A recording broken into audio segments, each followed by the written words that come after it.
नमस्कार. मी अरविंद विठ्ठल कुलकर्णी. अधोरेखितचा आजचा विषय आहे रिटायर्ड आउट हे राजकारणात आणता येईल का? मित्र हो, सध्या IPL सुरू आहे.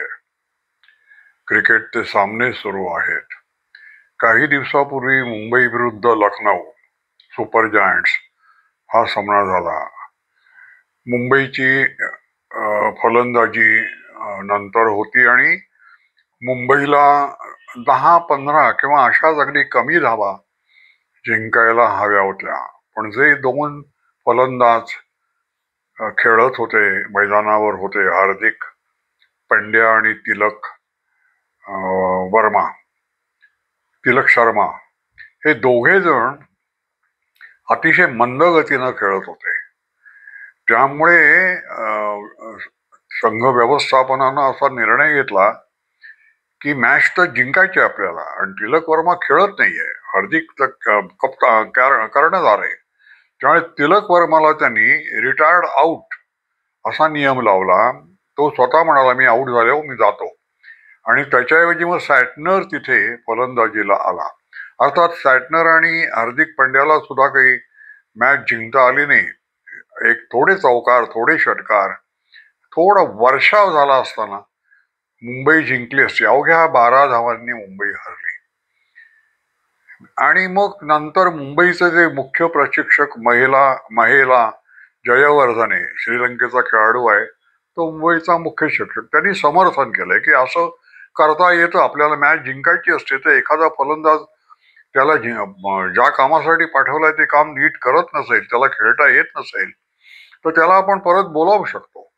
रिटायर्ड हर्ट असतो, तर इथे रिटायर्ड आउट म्हणजे संघ व्यवस्थापनानंच त्याला बाद ठरवलाय, पंचांनी किंवा विरोधी पक्षातल्या खेळाडूंनी नव्हे. मी याचा विचार, आणि हा एक थोडासा वादग्रस्त निर्णय आहे की त्यात फलंदाजाचं हे नाही का होत, थोडासा अधिक्षेप नाही का होत, वगैरे वगैरे, त्याच्या गुणवत्तेवर तुम्ही शंका घेता, वगैरे वगैरे.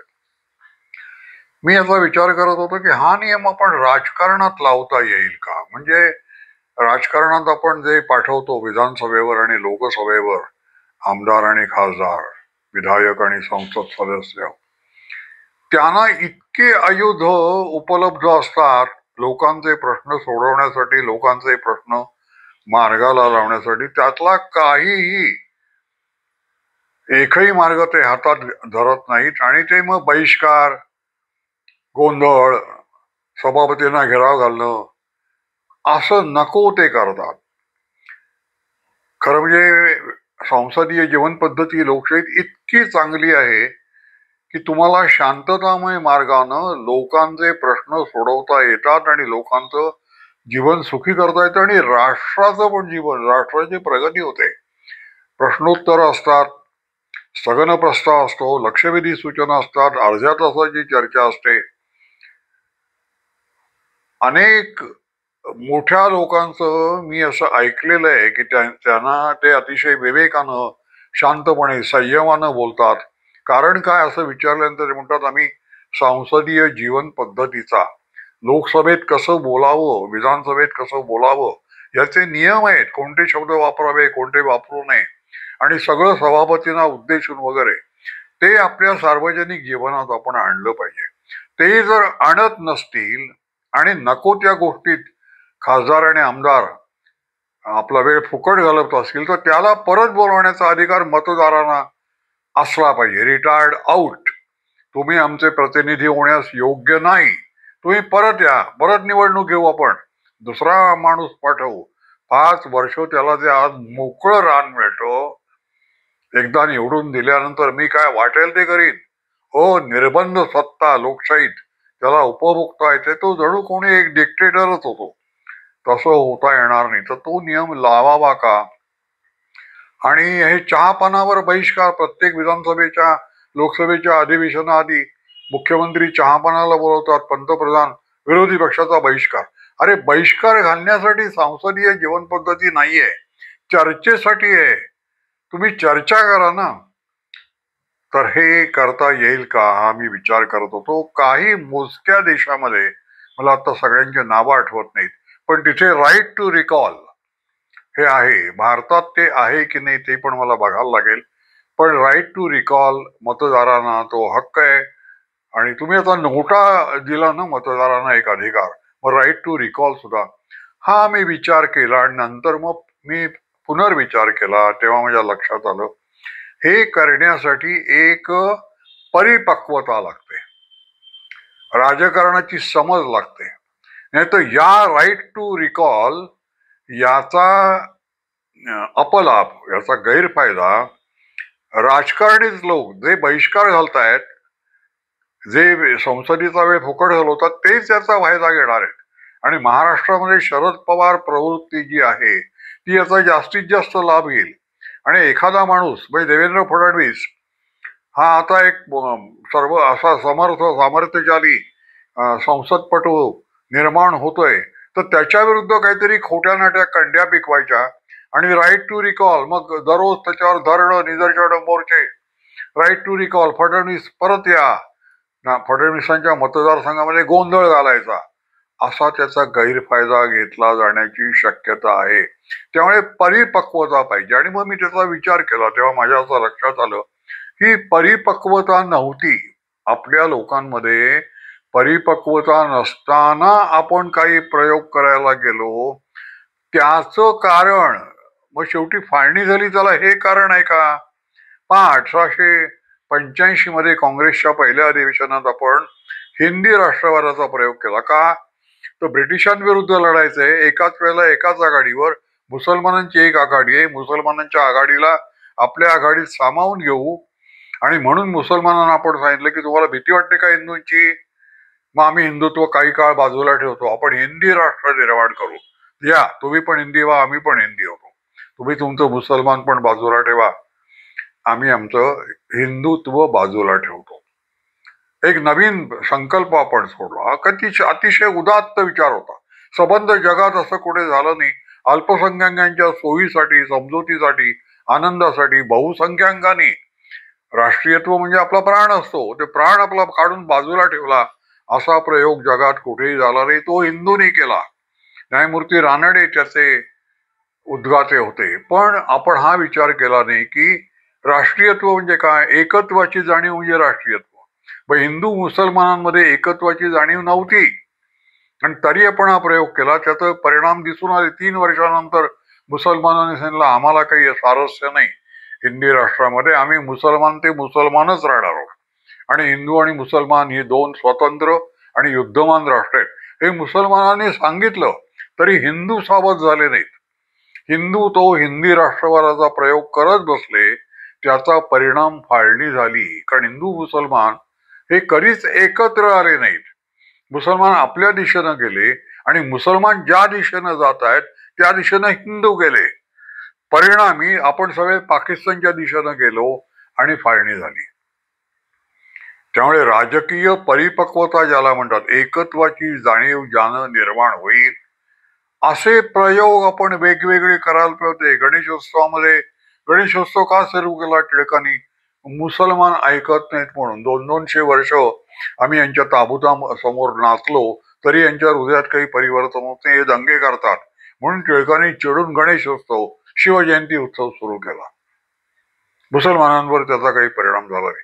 मग मुसलमानांना त्यांनी केवळ धर्म बदललाय, संस्कृती बदललेली नाही, असं आपण ठामपणे का सांगितलं नाही? तुम्हाला शिवजयंती उत्सवात भाग घ्यायला लागेल असं आपण आग्रहानं का सांगितलं नाही? ओट का घातली नाही आपण? तुम्हाला जर स्वास्थ्यकारक जीवनाचे लाभ हवे असतील, हिंदूंच्या बरोबर केलेल्या सहजीवनातून मिळणारे लाभ हवे असतील, तर तुम्हाला शिवजयंती उत्सवात भाग घ्यावा लागेल, अशी आपण अट का घातली नाही? जशी मुसलमानाने अट घातली. गांधी जेव्हा म्हणाले की आम्ही हिंदू मुस्लिम ऐक्याचा प्रयोग करूया, तेव्हा मुसलमानांनी अट घातली मोहम्मद अलीनी की मुसलमानांचा धर्मांतराचा जो अधिकार आहे, आम्हाला वाटलं तर आम्ही हिंदूचा मुसलमान करू शकतो, हा अधिकार आम्ही सोडणार नाही. त्यांनी अटी घातल्या. भारताच्या राजकारणाचं वैशिष्ट्य हे आहे की मुसलमान सतत अटी घालतायत. हिंदूंना राजकीय बाजू अशी काही नाहीच आहे. हिंदू हे उदासीन आहेत. हिंदूंच्या अटी नाहीत, हिंदूंच्या मागण्या नाहीत. हिंदूंचा काही अजेंडा नाही. राजकीय अपरिपक्वता आहे आणि ती राजकीय परिपक्वता आजही आहे. म्हणून नेहरूंचं केवढं धाडस आहे पहा, की धर्मनिरपेक्षतेचा प्रयोग सेक्युलरिझमचा युरोपमध्ये ज्या पद्धतीनं चालला त्याच्या अगदी उलट्या पद्धतीनं नेहरूंनी सेक्युलरिझमचा प्रयोग भारतात राबवला. म्हणजे मुसलमानांना कोणत्याही प्रकारे न दुखवणं हा भारतात सेक्युलरिझम आहे. एक काहीतरी आपण असं ध्येय ठरवूया, या ध्येयात हिंदूंनी पण सामील झालं पाहिजे, या ध्येयात मुसलमानांनी पण सामील झालं पाहिजे, असा सेक्युलरिझम भारतात नाहीये. मुसलमान नाही सामील झाले तरी चालतील समान उद्दिष्ट गाठण्याच्या दृष्टीनं. मुसलमान जर सामील झाले नाही तरी तुम्ही त्यांच्या देशभक्तीवर शंका घ्यायची नाही. ज्याला आपल्याकडे सेक्युलरिझम म्हणतात, म्हणजे अगदी चुकीच्या पद्धतीची राजकीय गणित, राजकीय समीकरणं आपण मांडली आणि ती आपण रूढ करत गेलो. त्याचं कारण मतपेढीचं राजकारण. आता नेहरू हे परिपक्व नाहीत असं कोण म्हणणार नाही, गांधी हे परिपक्व नाहीत असं कोण म्हणणार नाही, पण त्यांनी दाखवली अपरिपक्वता. गांधींनी एकदाही हिंदू मुस्लिम ऐक्य माझ्या पद्धतीने जाऊन साधलं जात नाही. मिस्टर सावरकर, मिस्टर गोळवलकर, काय करूया आपण? लोकशाही पद्धतीमध्ये तुम्ही आपल्या बरोबरीचे जे नेते असतात त्यांची मतं थोडी वेगळी असतील, त्यांना विचारलं पाहिजे ना.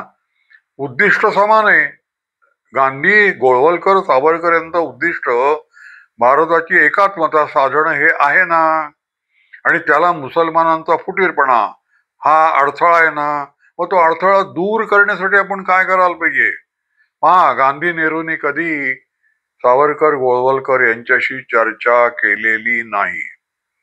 अशी अपरिपक्वता आपल्याकडे असल्यामुळे आणि मूलभूत गोष्टींविषयी मतभेद असल्यामुळे हे राष्ट्र कोणाचं आहे? म्हणतात का सगळे हे हिंदूंचं राष्ट्र आहे? कारण ते हिंदूंचंच आहे. इस्लामचा जन्म झाला नव्हता तेव्हापासून इथे हिंदू बहुसंख्याक आहेत आणि त्यांनी ही संस्कृती घडवलेली आहे. मग ते म्हणून ते हिंदूंचं राष्ट्र आहे. आता हिंदूंचं राष्ट्र म्हटल्यानंतर लगेच हिंदू उद्या तलवारी घेऊन उठणारे आणि मुसलमानची कापाकापी करणारे असं काही होणार नाहीये. हिंदुत्व हे सर्वसमावेशक आहे. पण हे आमचे राज्यकर्तेच सांगत नाहीत. ही राजकीय अपरिपक्वता आहे, राजकीय दोष आहेत हे मोठे. हे आपण लक्षात घ्यायला पाहिजे. तर ते करण्यासाठी एकच उपाय आहे, तो म्हणजे शालेय शिक्षणापासून लोकांना. आता अहिल्याबाई यांची शतक ज्यांचं आहे, 300 वर्ष झाली त्यांच्या ती जन्मशताब्दी चालू आहे, जन्मशताब्दी. अहिल्याबाई होळकर ही केवढी मोठी राज्यकर्ती आहे. म्हणजे पहा, तिचं आत्ताच्या काळाचं उदाहरण, आता भ्रष्टाचार आहे ना, न्यायमूर्तींच्या घरी सुद्धा नोटा सापडतायत. अहिल्याबाईंचं तुम्ही चरित्र शाळेपासून जर शिकवलं असतं, जसं तुम्ही मादाम त्या ह्या कोण काय त्यांचं नाव, त्यांना आपण नोबेल, त्यांना आपण भारत रत्न दिलं पहा. आत्ता त्या ख्रिश्चन धर्माचा प्रचार करायचा, तर त्यांचं नाव मला आठवत नाहीये. तर त्यांना तुम्ही मानता की नाही? मग त्यांच्या शतपटीने मोठ्या अहिल्याबाई आहेत, त्यांचं चरित्र का शिकवत नाही? अहिल्याबाईंचा एकच गुण लक्षात घ्या, त्यांनी भारतात जेवढी म्हणून मोठी तीर्थक्षेत्र आहेत त्या तीर्थक्षेत्रांवर घाट बांधले, धर्मशाळा बांधल्या. गंमत म्हणजे हे सरकारी खर्चानं नाही बांधलेलं आहे, हे त्यांनी खाजगीतून हा खर्च केलेला आहे. हा खरा सेक्युलरिझम. ज्यावेळेला सेक्युलरिझम हा शब्द हे नव्हता, लोकांना माहीत नव्हता, धर्मनिरपेक्षता हा शब्द प्रचलित नव्हता, तेव्हा अहिल्याबाईंनी, आणि एक स्त्री अतिशय उत्कृष्ट, 7-12 हा शब्द त्यांचा आहे असं म्हटलं जातं. 7-12 ही पद्धती त्यांनी सुरू केली. त्या रणरागिणी पण होत्या आणि उत्कृष्ट, गरीब डोळ्यासमोर ठेवून शेवटचा माणूस, अंत्योदयाची कल्पना त्यांनी राबवले. अहिल्याबाईंचं आत्ता हे चालू आहे, पण मी लोकांशी बोलतो त्यावेळेला माझ्या लक्षात येतं की चांगल्या चांगल्या मोठ्या लोकांना सुद्धा अहिल्याबाईंचं चरित्र नीट माहीत नाही. याचं कारण आपल्या शाळांमधून महाविद्यालयातून हा एक संस्काराचा भाग आहे ही जाणीव नाही. अहिल्याबाई, शिवाजी महाराज, संभाजी महाराज, तानाजी मालुसरे, बाजी प्रभू हे लोकांच्या डोळ्यासमोर सतत पाहिजेत. हा संस्काराचा, राष्ट्र निर्माणाच्या संस्काराचा हा भाग आहे. हे आपल्याकडे शिकवलं जातच नाही. म्हणजे आपल्या राजकीय नेत्यांनी नेमकं याच्या विरुद्ध राणा प्रताप आम्हाला नकोय, कारण का त्यांनी शेवटपर्यंत अकबराशी हात मिळवणी केली नाही. अकबराशी तो लढत राहिला, गवतावर झोपला, राजमहाल सोडला, पण अकबराशी हात मिळवणी नाही. कारण अकबर कसा आहे त्याला माहिती होतं. तर राणा प्रताप हा स्वातंत्र्य चळवळीत कधी प्रेरणा स्रोत नाही. शिवाजी महाराज प्रेरणा स्रोत नाही. अशा लोकांना आपण आपला नेता का मानलं? तर इतकी ज्या समाजात विषमता आहे, वैचारिक विषमता, विसंगती आहे, त्या समाजामध्ये right to recall, retired out हा प्रयोग करणं अतिशय धोक्याचं आहे. कारण याचा सज्जनांना लाभ होणार नाही, याचाही लाभ दुर्जनच घेतील. त्यामुळे आपण सावध राहायला पाहिजे. हे केवळ विचार म्हणून मी व्यक्त केलेले आहेत. माझा व्हिडिओ आपल्याला आवडला असेल तर लाईक करा, शेअर करा आणि सबस्क्राईब करा. धन्यवाद.